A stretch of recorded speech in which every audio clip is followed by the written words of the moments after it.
nggak sih? Tadi Nisa dan Kak Anissa naik mobil Gol. Seru banget. Dan tadi ada mobil lewat lagi nyetel lagu ya Habibal Kolbi. Serina. Serius. Kita disediain red carpet kah? Yes. Bagaimana perasaan Anda? Wah. Oke. Ya. Yes. Alhamdulillah.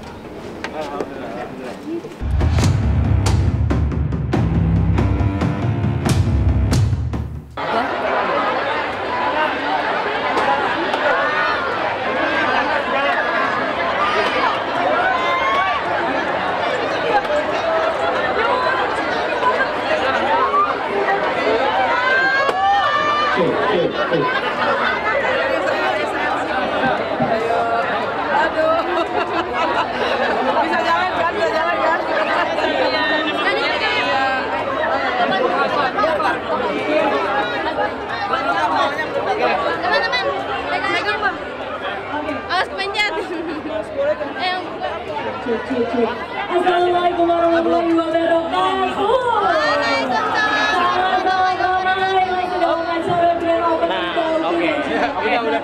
Oke guys, jadi sekarang di depan outletnya Doki, dimana kita tinggal nunggu waktu untuk launching. Oke, pokoknya buat teman-teman Sabian, sahabat Sabian yang rumah di sekitaran Depok boleh langsung datang ke outletnya Doki atau Elzata di Pesona Square. Kita tinggal nunggu pencet aja. Pokoknya antusiasnya hari ini luar biasa. Bener nggak Mayus? Biasa aja. Biasa aja. Bener-bener rame banget. Maunya. Pokoknya tinggal nunggu aja. Bapak Asmi juga dari direksi mallnya, silakan Bapak. Belum datang terlambat. Silakan Bapak dari direksi Mall Pesona Square. Silakan. Silakan Bapak untuk turun jika dari hitung mundur dari hitungan 5. Bismillahirrahmanirrahim. Nanti ditekan bersama-sama ya. Bismillahirrahmanirrahim. 5, 4, 3, 2, 1.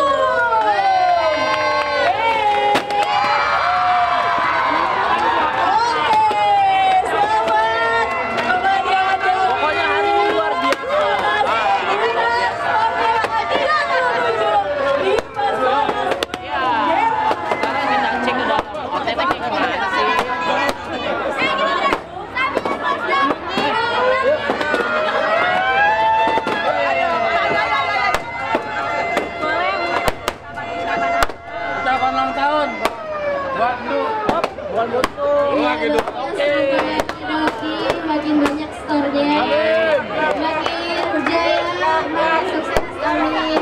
Sabian Selfie. Ya.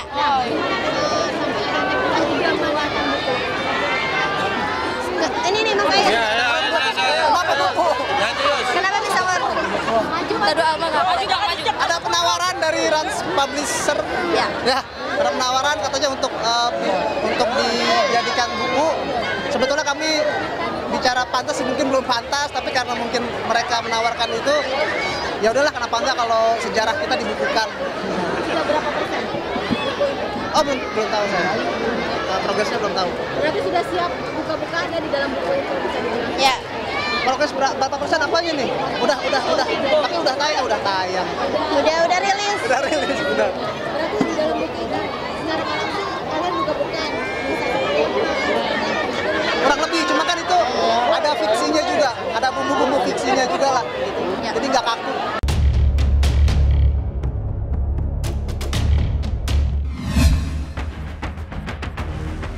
Kalau kita lihat di sini memang pasti ada alasan kenapa seseorang sampai nggak menceritakan apa yang menjadi pengalamannya. Biasanya kalau orang punya masalah kan rasanya pengen cerita, ya udah nggak tahan pengen cerita nih. Tapi kenapa dia sampai berniat untuk nutupin? Pasti kan ada tujuan untuk menjaga perasaan dan bisa dikatakan menjaga nama baik lah, bisa dikatakan begitu. Jadi menjaga nama baik dari suaminya. Jadi dia benar-benar menjaga supaya apa yang mereka alami di dalam rumah tangga tuh nggak sampai keluar di media, apalagi dia tahu mungkin perempuan yang menjadi pasangan suaminya atau bisa dikatakan perempuan lain ini merupakan sosok yang cukup ada nama lah, public figure gitu. Jadi dia mungkin juga khawatir keluarganya pun terseret-seret ataupun anak terseret-seret. Jadi pertimbangannya itu sangat banyak. Yang jelas, kebayang nggak sih ketika kita punya masalah dan kita nggak bisa cerita ke siapa-siapa, kita cuma tahu bahwa hal itu kalau sampai tersebar bisa berbahaya ataupun mempengaruhi nama baik suamiku, bisa berpengaruh juga ke anak-anakku, bisa pengaruh juga ke diriku gitu. Jadi dia nggak bisa cerita ke siapa-siapa, jelas hal itu akan membuat dia sangat tertekan gitu. Secara emosional, lebih kepada rasa dikhianati, rasa kecewa, perasaan sedih dan tidak berharga, seakan-akan apa aku udah nggak cantik lagi, apa emang rasa sayangnya berubah, atau mungkin sebenarnya lebih kepada kenapa hakku sampai harus diberikan ke orang lain. Kadang-kadang juga ada perempuan yang merasa, ataupun laki-laki yang menjadi, bisa dikatakan laki-laki yang mengalami perselingkuhan ya, perempuan atau laki-laki yang mengalami perselingkuhan, mereka sering menyalahkan diri sendiri, emang aku kurang apa sih? Kemarin-kemarin tuh kok melakukan apa sampai dikhianati seperti ini, begitu.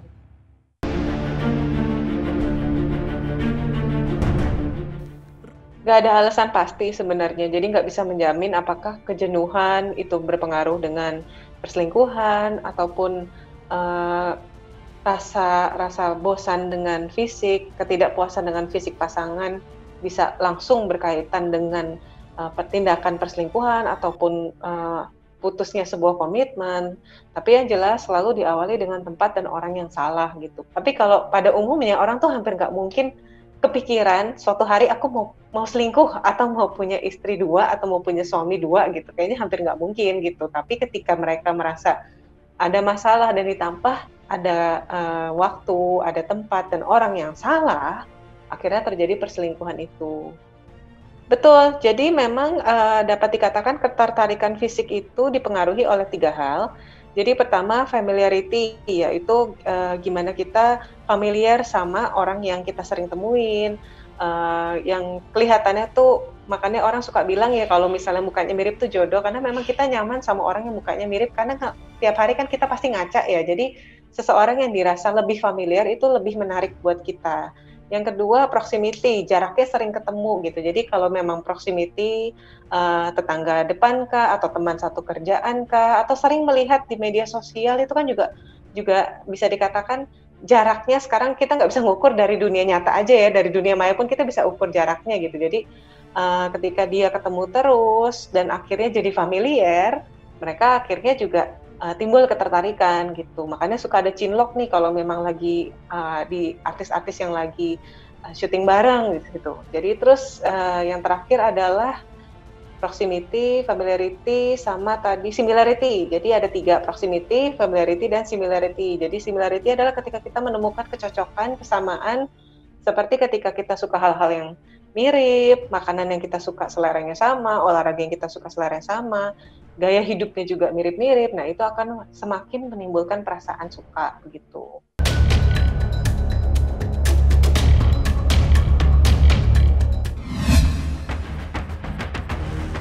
Apalagi yang terlalu dalam gitu ya, saya sama sekali nggak tahu.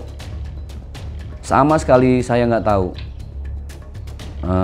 Karena memang ya itu tadi, obrolan kita kalau lagi bareng tuh nggak pernah masuk wilayah pribadi gitu. Paling bercanda-bercanda, nggak ada niat serius gitu kan. Kayak ada video yang viral juga waktu sama Teh Isda gitu. Ya saya yakin juga itu konteksnya bercanda kok. Jadi sebenarnya kita saling menjaga untuk tidak kepo, nggak ngutak-ngatik urusan pribadi masing-masing. Gitu Bang.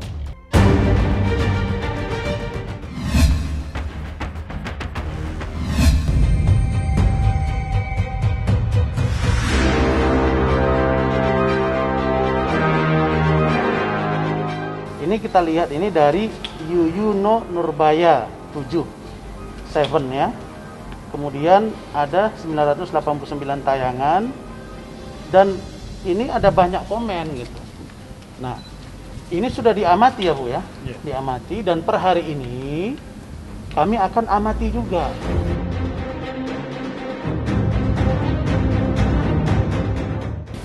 Saya punya keluarga besar Manopo yang mereka juga kan pasti melihat gitu ya, semua tulisan-tulisan di Instagram gitu. Jadi makanya mereka harus mengklarifikasikan. Ini masalah keluarga kita. Jadi masalah ibu yang melahirkan anak. Mamanya itu kepingin anaknya ini kan masih muda banget ya. Jadi dia nggak ingin ada terganggu psikisnya. Salah satu dari postingan itu kelihatan ada yang mengancam kalau ada yang mencurigakan kita ambil tindakan hukum. Kita kan nggak semua orang kita bisa harus minta suka gitu kan, pasti ada pro dan kontra. Saya berharap kedepannya jangan ada lagi lah kayak gitu ya kan, ancaman tulisan itu yang menyudutkan dia gitu. Karena kan orang luar kan nggak tahu, yang tahu kan keluarga. Tahu anak kita itu gimana kan kita yang tahu. Kalau Amanda nggak mau, dia nggak suka, maksudnya ya sudahlah, legowo aja kalau orang Jawa bilang. Tapi kan saya sebagai ibunya, maksudnya kan khawatir, pasti ada rasa khawatir. Malam ini kita lacak. Kalau 2-3 kali dia lakukan lagi berarti ada niat. Kita laporin.